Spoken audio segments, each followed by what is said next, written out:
Hey, Richard from Digital Foundry here with a look at the Day 1 patch for The Witcher 3 Wild Hunt.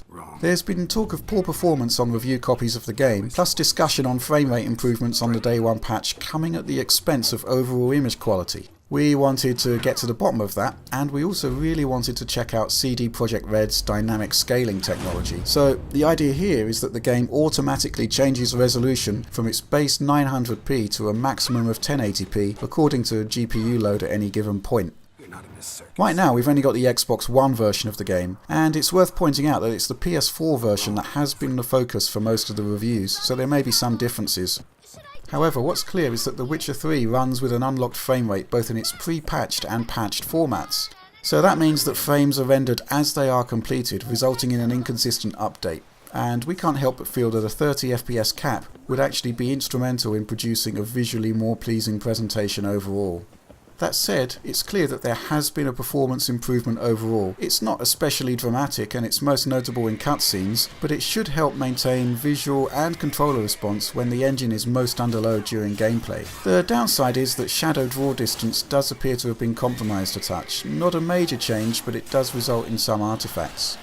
On top of that, there have been some adjustments to texture filtering too. We noticed that it's reduced significantly in the game's tutorial section, but it appears mostly unchanged in the main game sections we tested.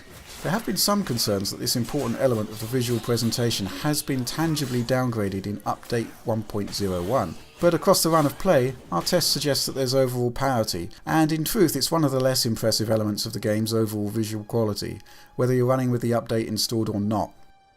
The most noticeable difference isn't actually down to the renderer at all. The video cutscenes have much more stutter in the patched version than they did in the unpatched original, and that's a bug that we hope the developer addresses. Typically, during video sequences, game data is loading in the background simultaneously, and it seems that this is getting the priority in the new version of the code at the expense of smooth video playback. As for the game's dynamic scaler, well, the idea is that The Witcher 3 on Xbox One scales between 900p and 1080p depending on available GPU resources. In our testing, only the video cutscenes and the engine-driven title screen were actual native 1080p. Now, there is some evidence of indoor scenes running at resolutions higher than 900p, but even here it's clearly not a full HD presentation. In outdoor scenes and throughout most of the gameplay, it seems to be the case that The Witcher 3 still renders at its base 900p resolution. So, overall then, should you install The Witcher 3's Day 1 patch?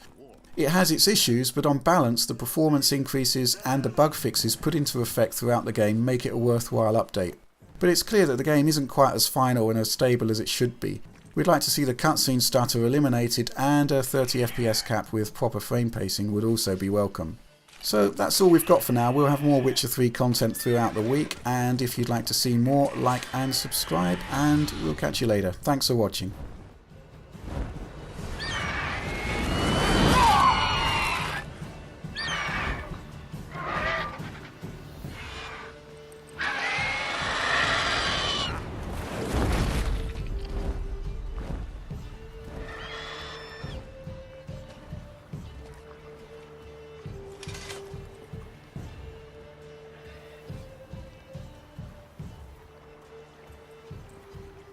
Has it gone?